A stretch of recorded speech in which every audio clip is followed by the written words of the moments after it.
আসসালামু আলাইকুম। আপনাদের সবাইকে আমাদের জাতীয় নাগরিক পার্টি এনসিপির পক্ষ থেকে শুভেচ্ছা। আমরা আমাদের উত্তরাঞ্চলের সাংগঠনিক সফরের অংশ হিসেবে আজকে ময়মনসিংহ বিভাগের শেরপুর জেলায় এসেছি। সকালে আমরা জামালপুর জেলায় আমাদের সমন্বয় সভা করেছি। এখন পর্যন্ত বাংলাদেশে প্রায় 55টি জেলা এবং প্রায় 350 উপজেলাতে আমাদের সমন্বয় কমিটি আছে। কিন্তু আমরা আগামী 15 অক্টোবরের মধ্য দিয়ে 15 অক্টোবর থেকে আমরা জেলা আহ্বায়ক কমিটির দিকে যাচ্ছি। আমরা কেন্দ্রীয় কমিটির পক্ষ থেকে জেলা এবং মহানগরের আহ্বায়ক কমিটি ঘোষণা করব। তারা পর্যায়ক্রমে তাদের অধস্তন যে ইউনিটগুলো, উপজেলা, ইউনিয়ন, ওয়ার্ড, এগুলোর আহ্বায়ক কমিটি গঠন করবে। আমরা মনে করি যে এনসিপি তাদের জায়গায় নিজেদের অবস্থানকে আরও শক্তিশালী করতে সবচেয়ে গুরুত্বপূর্ণ কাজ হচ্ছে তাদের সাংগঠনিক ভিত্তিটাকে শক্তিশালী করা। আগামীর রাজনীতির লড়াইয়ের জন্য বলেন, গণতান্ত্রিক পথে উত্তরণের জন্য বলেন, ফ্যাসিস্ট বিরোধী লড়াই অব্যাহত রাখার জন্য বলেন, কিংবা নির্বাচন কেন্দ্রিক প্রস্তুতি বলেন, প্রত্যেকটি ক্ষেত্রে সাংগঠনিক কাঠামো অত্যন্ত গুরুত্বপূর্ণ। সেই জায়গায় আগামী নভেম্বর মাসের 30 তারিখের মধ্যে এনসিপি বাংলাদেশের প্রত্যেকটি ওয়ার্ডে তাদের আহ্বায়ক কমিটি করার লক্ষ্যে প্রত্যেকটি জেলার সাংগঠনিক সমন্বয় সভা করছে। তারই অংশ হিসেবে আমরা রংপুর বিভাগ শেষ করেছি, রাজশাহী বিভাগের অর্ধেক শেষ করেছি, সিলেট বিভাগ শেষ করে ময়মনসিংহ বিভাগে এসেছি। কালকে ময়মনসিংহ বিভাগও শেষ হবে। আমরা মনে করি এনসিপি তাদের জায়গা থেকে আগামীর বাংলাদেশের গুরুত্বপূর্ণ রাজনৈতিক পরিক্রমায় নেতৃত্ব দিতে চায় এবং সেই লক্ষ্যেই এনসিপি তাদের সাংগঠনিক যে কার্যক্রম, এই কার্যক্রমগুলোকে শক্তিশালী করতে চায়।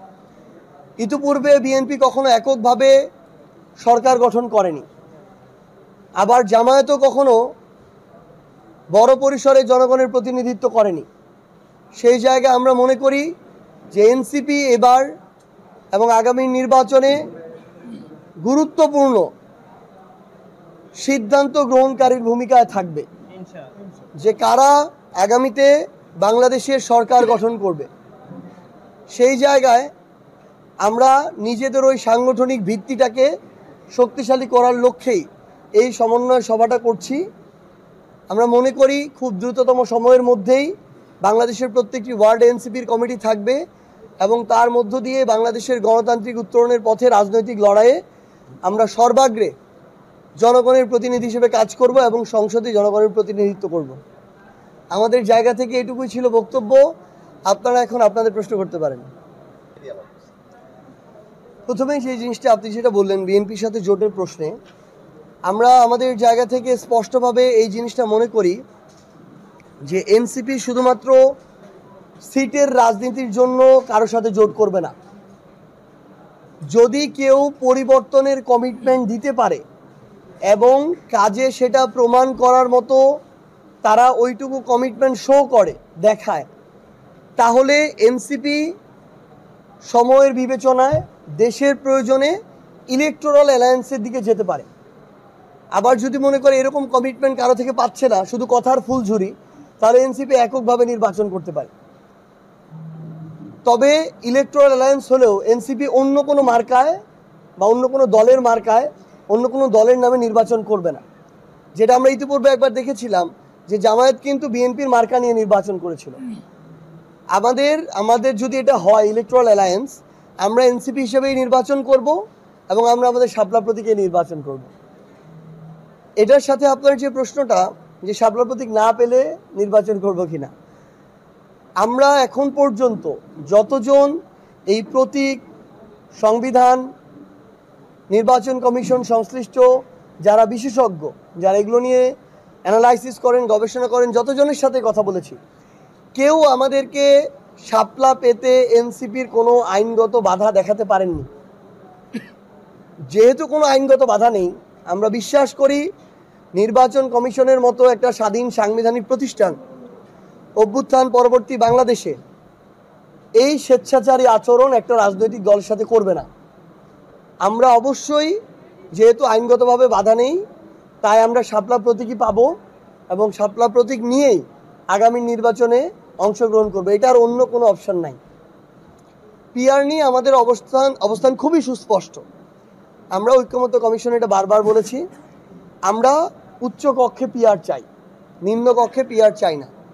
আমরা মনে করি এই মুহূর্তে বাংলাদেশের বাস্তবতায় আমরা উচ্চকক্ষে পিআর পদ্ধতির মাধ্যমে এটা দেখতে পারি কতটুকু বাস্তবায়নযোগ্য, কতটুকু কাজ হচ্ছে, ফলপ্রসূ হচ্ছে, এবং এটা দিয়ে বাংলাদেশ উপকৃত হচ্ছে কিনা, এটা সাস্টেইনেবল কিনা। এর পরবর্তীতে এটা বাংলাদেশের মানুষের চাপয় ঠিক করবে যে এর পরে বাংলাদেশের রাজনৈতিক দলগুলো নিম্নকক্ষে পিআর চাইবে কিনা। যদি উচ্চকক্ষে সফল না, এমন হতে পারে জনগণের থেকে ডিমান্ড আসছে ওই কক্ষেও পিআর বাদ দিয়ে দেন।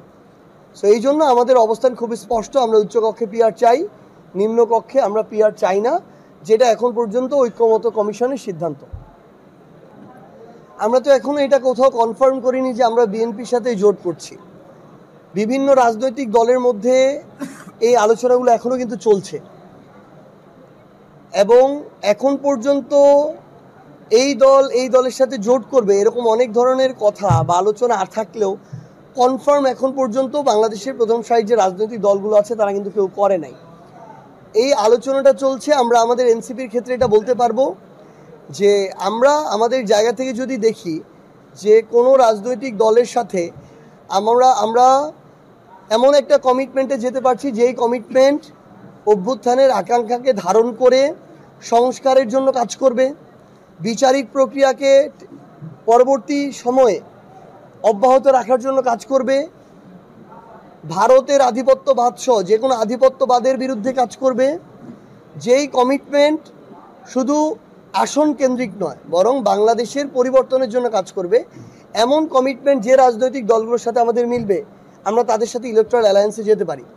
কিন্তু আমরা আমাদের জায়গা থেকে মনে করি বিএনপি বলেন কিংবা জামায়াত বলেন, তারা তাদের জায়গা থেকে এককভাবে ভারতীয় আধিপত্যবাদের বিরুদ্ধে লড়াইটা অব্যাহত রাখতে পারবে না। এই জায়গায় এনসিপি আবশ্যক। তাই আমরা শুধু এই জায়গায় নয়, ইভেন এই বিচারিক প্রক্রিয়ার কন্টিনিউয়েশন, এই সংস্কারগুলো আদায় করে নেওয়া, জুলাই সনদের যে দাবিগুলো সেগুলো আদায় করে নেওয়ার ক্ষেত্রেও এনসিপির গুরুত্বপূর্ণ প্রতিনিধিত্ব লাগবে। সেটা সংসদেও প্রয়োজন, সেটা আগামীর বাংলাদেশের রাজনীতিতেও প্রয়োজন। সেই জায়গায় যাদের সাথে এই বাংলাদেশের স্বার্থের প্রাধান্য মিলবে এনসিপি তাদের সাথে ইলেকট্রাল অ্যালায়েন্সে যেতে পারে। যদি এটা না হয় তাহলে এমন হতে পারে যে এনসিপি তাদের জায়গা থেকে এককভাবে তাদের যে নির্বাচন সেই নির্বাচনটা করছে। এবং একটা জিনিস কি আপনি যেটা মাত্র বললেন, আমরা আমাদের জায়গা থেকে এটা মনে করি যে সাংগঠনিক সক্ষমতার যে একটা নির্দিষ্ট স্ট্যান্ডার্ড যে সেট করে দেওয়া যায় এটা স্ট্যান্ডার্ড, ব্যাপারটা এরকম না। এটা প্রতিনিয়ত কাজের মধ্য দিয়ে বৃদ্ধি পায়, আবার কাজ না করলে হ্রাস পায়।